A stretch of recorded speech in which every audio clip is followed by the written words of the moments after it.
ce lieu. Et vraiment, c'est un travail extraordinaire. J'étais ici l'an dernier et c'est vrai qu'on a doublé. C'est fantastique. Faites-moi signe en arrière, les femmes. Vous devez revenir à Passion l'année prochaine, 2019. Alléluia.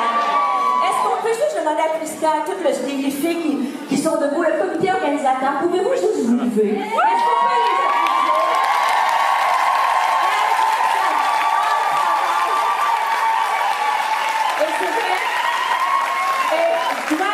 Dire un mot d'appréciation, ce n'est pas pour flatter, mais je dois dire que c'est extrêmement rare quand même qu'on voit un pasteur appuyer une cause comme ça. Et vous avez un fruit grâce à l'unité. Et est-ce qu'on peut aussi, avant que vous ouvriez la parole, remercier les femmes qui ont... Merci Annabelle pour ta parole ce matin. Merci. Merci les femmes dans les ateliers. Les terroirs, merci pour votre parole. Je ne sais pas si vous êtes fatigués. Dis à ta voisine, t'es fraîche comme une rose. Dis ça. T'es fraîche comme une rose.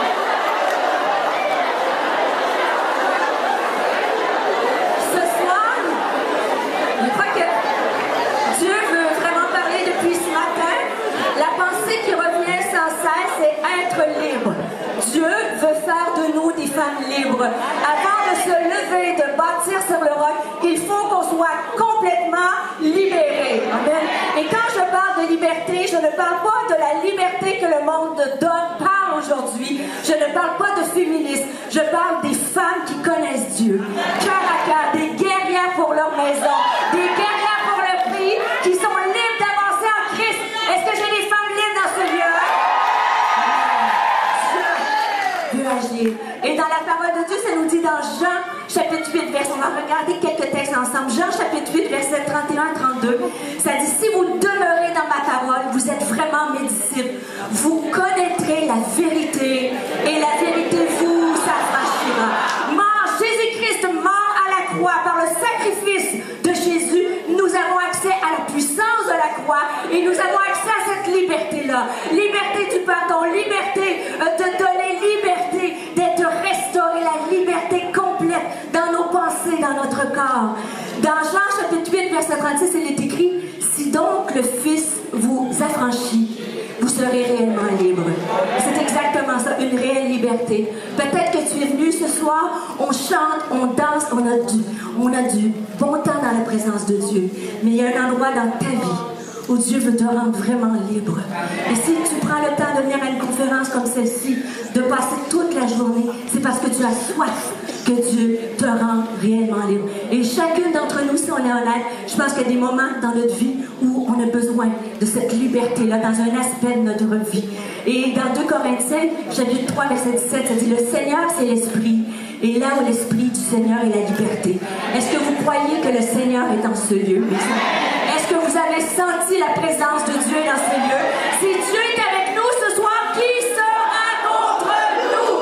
Alléluia! Quand le Saint-Esprit de Dieu est ici, il est ici, prends-le par la foi pour libérer un aspect de ta vie. Et dans Galates 5.1, ça dit, c'est pour la liberté que Christ nous a franchis. Demeurez donc fermes et ne vous laissez pas mettre de nouveau sous le joug de la servitude. Et c'est écrit de nouveau parce qu'il est possible de connaître Christ. Il est possible que Dieu soit le Seigneur et le Sauveur de notre vie, mais malheureusement, par les circonstances de la vie, par quelqu'un autour de toi, par une situation, un défi au travail, il y a quelque chose qui vient que tu te remets sous le joug, à nouveau sur le joug. Et ce soir, Dieu veut enlever ce joug. Dieu veut enlever, voilà par la foi. Dieu veut enlever le joug. Peut-être c'est une situation dans ta maison. Peut-être c'est une situation dans ton mariage. Peut-être c'est au travail. Peut-être que c'est un rêve pour Dieu de t'abandonner. Et tu te reviens graduellement sous le joug. Mais le Seigneur est ici pour enlever, pour briser ces jougs-là. Et dans le texte que je veux partager dans Jean chapitre 10, versets 9 à 10, et ça dit, je suis la porte, celui qui entre en passant par moi sera sauvé. Il pourra entrer et sortir, il trouvera sa nourriture. Mais entre dans ce passage-là, au début du passage, on annonce le salut. Jésus est la porte. Si tu ne connais pas Jésus personnellement, il est la porte, il est mort pour toi, pour que tu puisses entrer. La fin du texte nous dit qu'il est venu pour nous donner une vie en abondance. Mais il y a une petite phrase entre ces deux phrases-là. Ça dit, mais le voleur vient uniquement pour voler, tuer et détruire. Malheureusement, le voleur, des fois nous sommes notre propre voleur, mais le voleur de nos âmes vient pour nous remettre sous ce joug-là. Et le voleur, le terme en grec pour voleur, c'est le terme klepto, d'où on tire kleptomane, pickpocket. Et c'est exactement ce qu'il fait.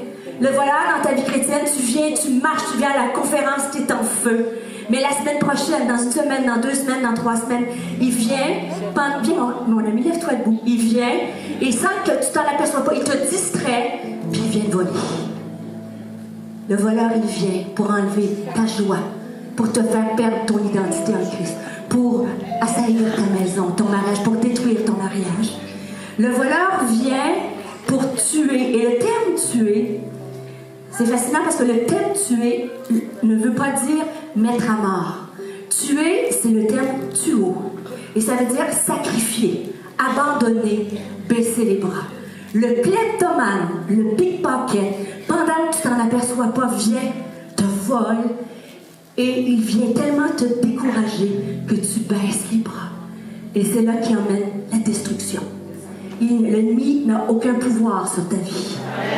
Aucun pouvoir sur ta vie.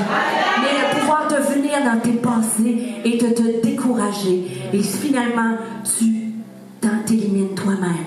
Le voleur vient pour tuer, égorger et détruire. Tuer, c'est sacrifier. Détruire, ça veut dire en grec apolumie. Quelque chose qui est ruiné, gaspillé, saccagé, dévasté. Et pendant que je me préparais en prière, on a la joie, mais je crois sincèrement qu'il y a des portions de vos vies où c'est dévasté, c'est détruit, c'est pillé. Puis le Seigneur va venir ce soir, enlever, rendre libre. On va regarder à 2 aspects de nos vies rapidement, parce que je veux qu'on aille à la prière, où le voleur vient malheureusement voler. Il vient pour voler. Le premier, si on peut me suivre au PowerPoint, on va être libre, on va demander ce soir que Dieu nous rende libre. J'ai dit du non-pardon et de l'offense. Et être libre des pensées et de la peur. Dans Matthieu, chapitre 10, verset 14, vous allez voir, vous savez, c'est le passage où les disciples arrivent dans une ville. Et qu'est-ce que Jésus dit aux disciples? Il dit, quand les gens dans cette ville qui ne vous recevront pas, qu'est-ce que vous devez faire? Secouer la poussière de vos chaussures, de vos souliers. C'est exactement une femme qui est libre du non-pardon et de l'offense. C'est une femme par la grâce de Dieu. Lorsqu'elle est offensée, pas parce qu'elle le ressent, mais elle choisit de secouer la poussière de ses souliers. Est-ce que vous comprenez ce que je veux dire? C'est exactement quand tu gardes l'offense et le non-pardon sur tes chaussures, tu entraînes avec toi de la poussière partout où tu vas. Une femme blessée, une femme qui a le non-pardon et une femme qui est réellement blessée. Vous savez, c'est pas des blessures imaginaires, c'est des choses qui font vraiment mal. Mais pour être libre, mes amis, il faut choisir de secouer cette poussière-là. Et tu dis, je le comprends Stéphanie, mais je ne suis pas capable. Le Seigneur est ici ce soir. Quand on va aller à la prière pour t'aider à dire, faites avec moi, secouez la poussière. Si tu as été mieux, secouez, allez, bougez vos pieds un peu. Secouez la poussière. Parce que mes amis, la poussière va te distraire de ta destinée. Le non-pardon va te détourner du plan de Dieu pour ta vie. Et si, laissez-moi faire une grande prophétie devant l'Éternel, où je vous dis que si vous êtes chrétien depuis plus... Qui sont chrétiens depuis plus de 5 minutes dans ce lieu? Toi, Dieu me l'avait révélé, il y avait plusieurs personnes. Et si tu es chrétien depuis plus de 5 minutes, tu es certain que lorsque tu veux marcher avec Dieu, tu vas faire face à l'offense et au non-pardon. Et je prie que de mon Québec, que tu puisses retenir sa parole. Si ce soir tu as besoin de relâcher, secoue, demande tout à l'heure à Dieu. Aide-moi Seigneur à secouer. Je ne veux pas emmener cette poussière-là dans mon mariage, dans ma maison, dans l'appel que Dieu a pour moi. Amen. Une femme qui est réellement libre, c'est une femme qui secoue la poussière de ses chaussures, qui secoue l'offense. Ça ne veut pas dire qu'il oublie, mais qui choisit d'être plus grande que l'offense. Parce que Dieu est plus grand que toutes les offenses. Vous savez, Jésus a subi la plus grande offense. Il était 100% divin et 100% humain. Il a été tenté en toutes choses, renié, victime d'injustice. Il peut comprendre une souffrance, un rejet, un divorce, un geste de mort, une parole de mort, un abus physique. Et dire, aujourd'hui c'est le temps. Je la secoue. Je ne traîne plus cette parole-là, ce geste-là, cette honte-là, cette culpabilité avec moi. Et j'entre complètement libre dans ma destinée. Deuxième point que je veux partager avec vous, être libre des pensées et de la peur. Et l'idée des pensées, c'est international. Partout où je voyage, j'ai eu le privilège, plusieurs m'ont vu, à Abidjan, Côte d'Ivoire, chez le pasteur Sanogo. Que ce soit en Nouvelle-Calédonie, que ce soit en Suisse, que ce soit en France, les femmes, on est souvent victimes de nos pensées et de nos peurs. Et le voleur, le kleptomane, il vient pour justement nous paralyser. Et c'est dans nos pensées et dans nos peurs. Et bien souvent, nous sommes notre propre ennemi. Mais je crois sincèrement que Dieu veut faire changer nos pensées ce soir et qu'il puisse nous donner le don de la foi, mes amis, de voir les choses qui ne sont pas comme elles vont devenir. Qu'on puisse venir avec des pensées de foi, de rendre toute pensée captive à la connaissance de Christ. Que toute pensée soit portée sur les Écritures et non sur mes sentiments, parce que les sentis, je vous ai déjà dit, les sentiments. Et une femme libre, une femme qui bâtit sur le roc, c'est une femme qui ne reste pas dans l'offense par la grâce de Dieu. Parce que par nous-mêmes, on est incapable.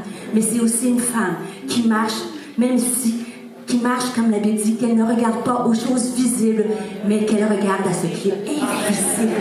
Et nous avons cette puissance-là. Vous savez, Dieu dit dans Éphésiens qu'il illumine les yeux de notre cœur afin que nous réalisions la puissance qui a ressuscité Christ. Il l'a donné à l'Église et a mis toute domination sous ses pieds. C'est à vous que je parle. Donnez un coup de coude à ta voisine. Tu as toute puissance en Christ. Tu as toute puissance en Christ. Et vous savez, je vis en 2018, je paye une hypothèque de maison comme vous. J'ai qui a des adolescents dans la salle? Ça, c'est des ados qui deviennent jamais adultes. Avez-vous ça chez vous? Et je fais des blagues, je les aime, ils sont charmants comme tout. Mais 23 ans, 19 ans, il y a des défis. Des défis de mariage, le travail, métro, boulot, dodo, pression financière.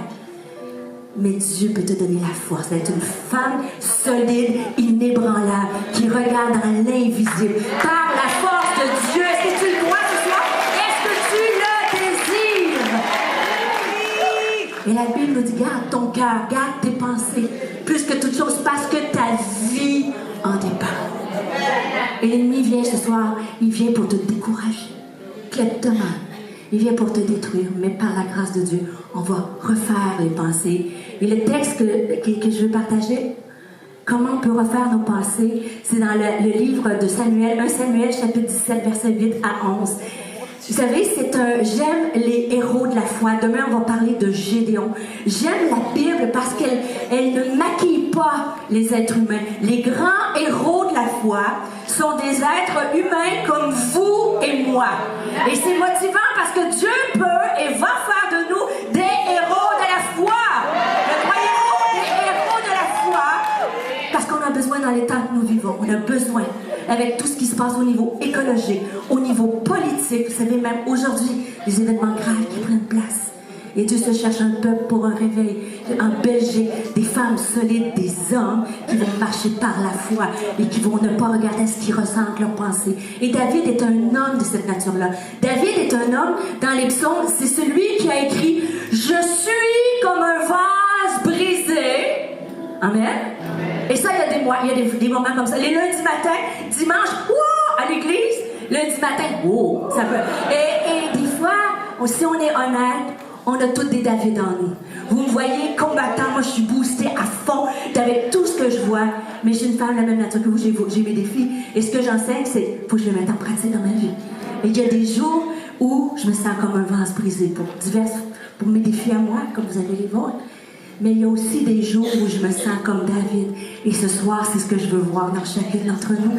David, quand Goliath arrive, il lui dit, qui es-tu toi pour insulter mon Dieu? Alléluia! Dieu veut faire de nous des David. Nous avons toutes des Goliaths, c'est certain. La crainte, la peur, les doutes, les blessures. Mais Dieu peut te faire dire, toi, t'es qui Goliath? Qui peut tenir devant toi? Et moi, ça me fait rire parce que des fois, les gens me voient comme une petite blonde, vous savez, 1m5, c'est à peu près ça, 1m5, tu sais? 1m50. 1m5, c'est vraiment trop petit. En fait, de petit, moi, j'ai vu votre petit bonhomme dans ça à Bruxelles, là. Ça, c'est vraiment petit. Alors, 1m50, je veux pas vous insulter, je l'ai cherché pendant 1 heure. Et quand je suis arrivée, vous savez, moi, j'ai visité le Louvre environ 15 minutes. Vraiment, moi, je fais tout vite. Hein. Et quand j'ai vu la Joconde, j'ai dit, c'est rien que ça. Et quand j'ai vu le petit bonhomme, j'ai dit, c'est rien que ça aussi. Mais à Montréal, on n'a rien à voir. Fait qu'inquiétez-vous pas, c'est déjà beau. Et 1m50. Mais quand je me présente, et quand tu te présentes devant ton ennemi, tu te présentes avec la puissance de Dieu. La puissance de la croix. Il n'y a rien de plus puissant que la croix. Et Dieu créateur qui a créé tout à partir de rien, qui a mis de l'ordre dans le désordre, qui a mis la lumière dans l'obscurité, ce même Dieu-là, créateur de l'univers, qui tient l'univers dans ses mains, te tient. C'est le Dieu créateur puissant, mais c'est le Dieu berger qui ce soir va te prendre contre sa poitrine et va t'aider à continuer la route. Alléluia! Amen. David est là. L'histoire se passe dans la vallée des Térébintes, vous le savez. Et dans le verset 8, chapitre 17, Goliath sort et il s'arrête devant les troupes d'Israël qui étaient en rangée. Il leur cria, pourquoi sortez-vous en rangée, en bataille? Ne suis-je pas le Philistin? Et n'êtes-vous pas des esclaves de Saül? Il y a une vraie guerre. Il y a un vrai ennemi. Mais le Philistin vient et commence à jouer dans leurs pensées. Vous êtes juste des esclaves. T'es pas à la hauteur. Tu ne seras jamais capable. Ton fils ne reviendra pas à Dieu. Tu ne guériras jamais. Est-ce que ça vous arrive des pensées comme ça? Le Philistin qui vient te dire, t'es juste un esclave. T'as cru pendant des années. Est-ce que ça va vraiment se réaliser? T'as enseigné tes enfants dans les voies de Dieu. Tu les vois, c'est l'ennemi. L'ennemi commence. Est-ce que t'as fait comme il fallait, comme mère, comme épouse? Et l'ennemi vient nous assujettir. Et c'est vrai, parce que la suite du texte nous dit, le Goliath va dire, donnez-moi un homme et nous nous battrons ensemble. Et Saül et tout Israël entendirent ces paroles du Philistin. Ils furent effrayés et saisis d'une grande crainte. Et moi, je lis les textes de la Bible comme si j'étais là. Je me sens dans la bataille, je suis dans la vallée des Térébintes. Et je peux sentir, il y a une vraie guerre, mes amis. Et vous êtes ici, vous avez des vraies guerres, des vrais défis dans vos vies. Puis le peuple d'Israël, ils sont effrayés. Et des fois, comme croyants, on est effrayés. Mais lorsqu'on regarde à David, c'est fascinant. Et même, ils vont l'humilier de toutes sortes. Et des Goliaths dans ta vie, c'est la crainte, c'est la peur, c'est le rejet. Mais si je vous posais la question, qui a tué Goliath? Qui? David a tué Goliath. Comment David a tué Goliath? Pasteur, non, je ferai une blague. Comment David a tué Goliath? Regardez, pensez-y. Pendant des années, j'ai cru que David avait tué Goliath avec une pierre. Et cette année, à chaque début d'année, je fais un temps de jeûne, un temps de prière. Et Dieu m'a donné cette parole pour ma vie. Et je veux vous la partager à vous aussi. David a pris une pierre avec la fronde et il a lancé la pierre. Et Goliath est tombé par terre. Goliath n'était pas encore mort. Dieu a permis, avec ce qu'il avait dans les mains, Dieu a permis que son ennemi vienne à sa hauteur. Travaillez fort. J'ai pas mangé pendant combien de jours pour avoir cette révélation-là? Un peu d'encouragement quand même, hein? Juste tu t'arrêtes un instant pour que tu saisisses.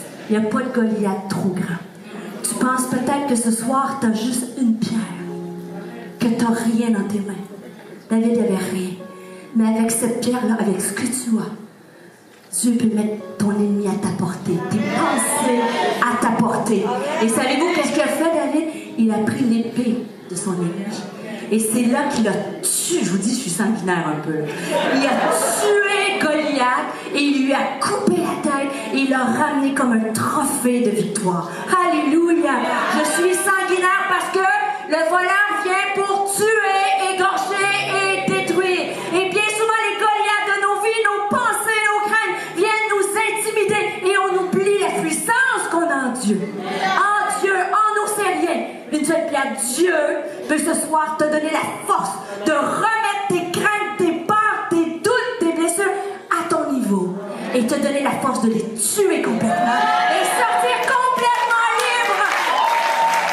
Passion Conférence 2018, c'est l'année où je suis sortie libre. Goliath est tombé. On a le pouvoir, mais on a une décision à prendre. David et Goliath, ça se passe dans la vallée des Térébintes. David est aussi celui qui a écrit sur la vallée de l'ombre de la mort. Qu'est-ce qu'il a écrit dans le psaume 23? Quand je marche dans la vallée de la mort, je ne craindrai rien. Ta houlette et ton bâton me rassurent. Tu dresses devant moi une table en face de mes adversaires. Après ça, et ma coupe déborde. Vous êtes-vous déjà posé la question alors que j'arrive à la fin du message? Vous savez, le psaume 23, l'Éternel est mon berger. Yes! Je ne manquerai de rien. Yes! Les verts pâturages. Yes! Je veux tout ça. Les eaux paisibles. Oui! Une table. Une table. Tu dresses une table en face de mes adversaires. Pourquoi? Et quand tu étudies les textes, c'est une table de communion. C'est un lieu de communion. Et le symbole dans ça, c'est que quand... Et j'aime parce que tu dresses devant moi une table en face de mes adversaires. Ça veut dire qu'on va avoir de l'adversité. Complètement faux, le christianisme, c'est baguette magique où tu vas bien. Tout le temps, ça va bien par la puissance de Dieu. Mais on fait face à l'adversité. Mais dans cette adversité-là, j'ai une table de communion. C'est-à-dire que Dieu vient s'asseoir à la table et pendant que je suis en communion, c'est là que je suis restaurée. C'est là que mes pensées changent. Et c'est là que ça dit, tu oins d'huile ma tête et je déborde de joie. Hein? C'est disponible ce soir.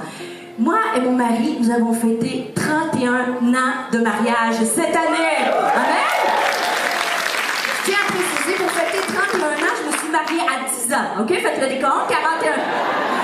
Non, vous faites le décompte, ça fait... Je me suis mariée à 20 ans. Alors, voyez le compte que ça fait. Et quand on a fêté 25 ans, j'ai été invitée à apporter la parole à Paris. Et moi, j'ai eu le privilège de voyager beaucoup, mais mon mari n'était jamais vraiment venu à Paris. Donc, on a profité de la conférence et il est venu me rejoindre. Et il existe vraiment en passant. Vous ne le voyez pas, mais il existe. Il est pasteur à l'Église Nouvelle-Vie, il travaille très, très fort. C'est un des assistants bras droit, pasteur Claude. C'est un pasteur exécutif fondateur depuis le début. Et on a passé un temps merveilleux. Et pour notre 25e anniversaire de mariage, on est allé sur le bateau mouche à Paris. Ah, dis-moi! Et là, sur le bateau mouche, on se promenait, là tu rentres, et là il y a du violon, vois-tu, les violoncelles. Oh! Et là il te donne une coupe de champagne. Oh! Et là, c'est merveilleux, c'est parfait. Et là, imaginez, la tour Eiffel a scintillé juste pour nous. Mais pour une Québécoise, la tour Eiffel, et c'était un temps merveilleux. Et on était tous les deux dans une table de communion. Une table où on a échangé, où on s'est enrichi, où on s'est fait du bien. C'est la même chose avec Dieu. Il veut fêter son anniversaire à tous les jours d'amour avec toi. Il t'offre bien plus que la tour Eiffel et le champagne. Il t'offre ce rendez-vous divin. Et si je te posais la question alors que je termine, qui est assis à la table avec toi? Qui est assis à la table avec toi? Dieu veut la place. Mais bien souvent, les pensées, le voleur, le pickpocket, viennent prendre la place. Et quand on voyage, je voyage beaucoup, et quand j'arrive sur Montréal, le midi à l'église, parfois on essaie d'aller manger ensemble, mon mari et moi. Et à côté de l'église, vous savez, l'église Nouvelle-Vie, c'est 4000 personnes. Alors, malheureusement, on ne connaît pas tous les visages, mais les gens nous connaissent. Vous allez voir où je m'en vais avec ça. Et là, On arrive, on s'était pas vu depuis une semaine, mon mari et moi, et on s'en va dans un petit restaurant le midi, on s'assoit, et une dame de l'église travaillait dans ce resto-là. Ah! Bonjour, pasteur Stéphanie! Je dis, mais c'est super gentil. Alors, l'habille, je suis contente de la voir. Elle retourne en cuisine, elle revient. Hey, pasteur Stéphanie, je voulais vous poser la question. Je voudrais pas vous déranger, là, mais juste, je reviens. Elle retourne en cuisine, elle revient. Et finalement, après 3 fois, la dame est assise à côté de moi sur la banquette. Voyez-vous?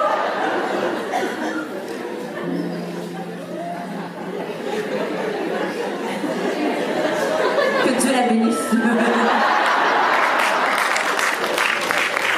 Mais c'est la même chose. Dieu désire cette communion avec toi ce soir. Qui est assis à côté de toi? Ne te laisse pas voler ce temps de communion. Et juste avant qu'on aille à la prière, j'aimerais vous montrer une vidéo d'une femme parce que c'est possible d'être complètement libérée, peu importe ton arrière-plan, peu importe les blessures de ta vie. Cette vidéo-là, c'est un extrait que j'ai fait à un talk show à notre grande conférence guerrière l'an dernier. Et cette femme que vous allez voir, peut-être vous connaissez son témoignage. Pour moi, c'est un de mes premiers fruits de mon ministère, où j'ai vu cette femme être complètement brisée, arriver à l'église en 1000 morceaux, pris par le non-pardon, pris par l'offense, pris par la peur, pris par la honte. Vous allez entendre son histoire. Cette femme son fils a été elle était la mère la plus grande tuerie sur Montréal, qui est la tuerie de la Polytechnique. Et cette femme-là, elle était chrétienne quand elle a vécu ces choses-là. Donc, les pourquoi, tous ces questionnements-là. Mais une femme qui a choisi de secouer la poussière, de ne pas rester dans l'incompréhension, dans le non-pardon, dans la blessure. C'est une femme qui a choisi, et je vous le dis, c'est une choisie, parce que jour après jour, Dieu l'a restaurée, mais elle a fait des choix de garder ses pensées, de retrouver son identité en Christ. Quand vous allez voir son témoignage, il n'y a pas de grands et de petits défis, il n'y a pas de gros, il y a ton défi, ton passé, ta blessure. Mais Dieu, il est immuable, il est éternel, il ne change pas. Et ce qu'il a fait dans la vie de cette femme, il peut le faire dans ta vie.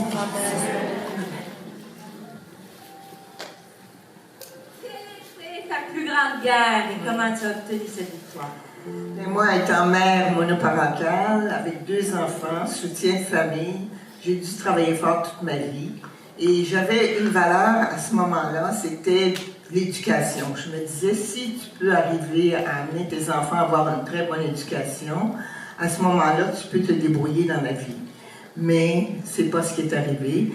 J'ai perdu mes 2 enfants de façon tragique, un après l'autre.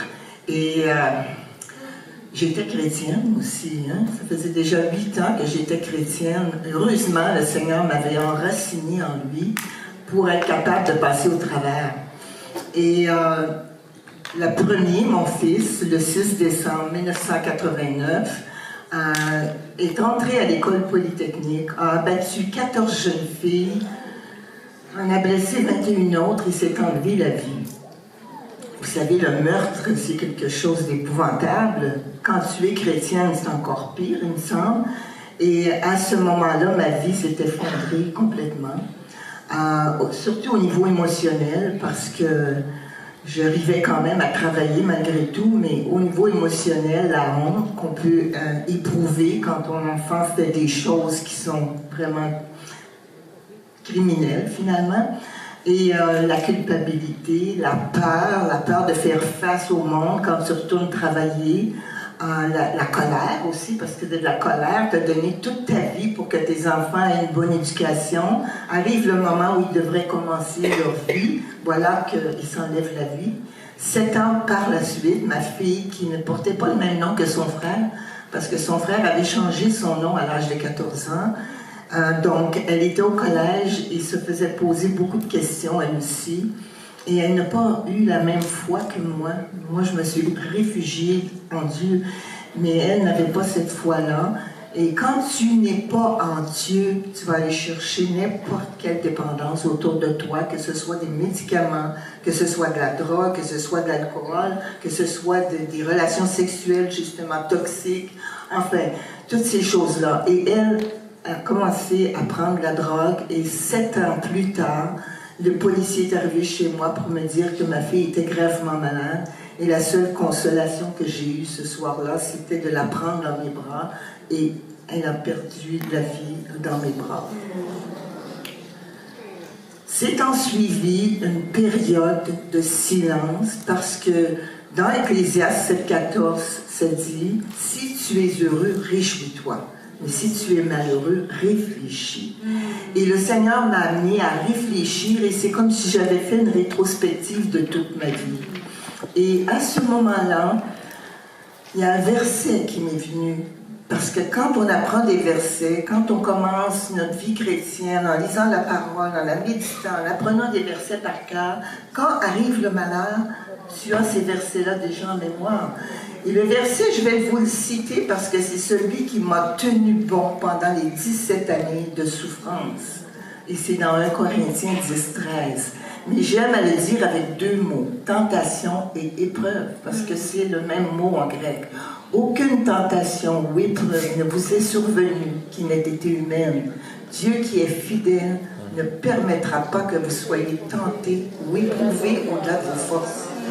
Mais avec la tentation et l'épreuve, il vous donnera le moyen d'en sortir pour que vous puissiez la supporter.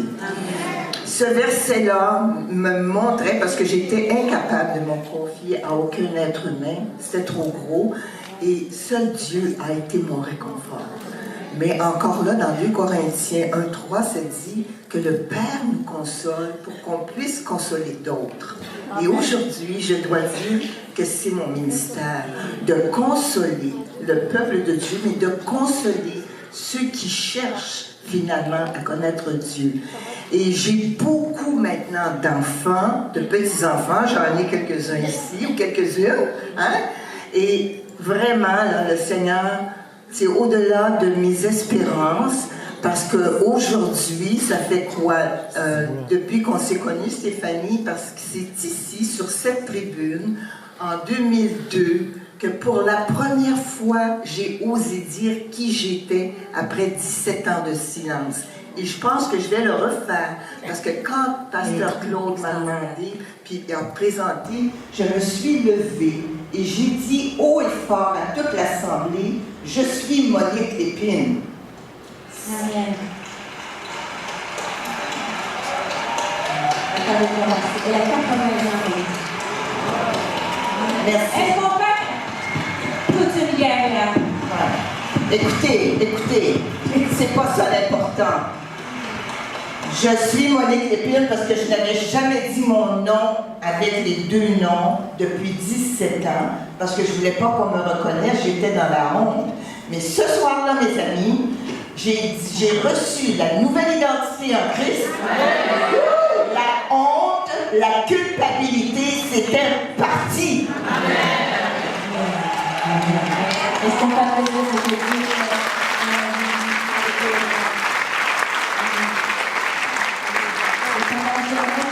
L'équipe de blanche s'approche. Je vais vous demander on va se lever ensemble.